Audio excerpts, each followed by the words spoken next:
Hello guys! Ngayon tuturuan ko kayo kung paano mag-do not disturb sa Tecnospark Go 2024. Una, pumunta ng settings. Then ayan, kapag nandito na kayo sa settings, hanapin nyo lang yung sound and vibration.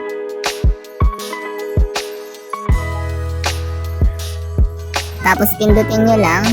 Then ayan, nandito na tayo. Then ayan, makikita nyo yung do not disturb sa taas. I-click nyo lang yung on.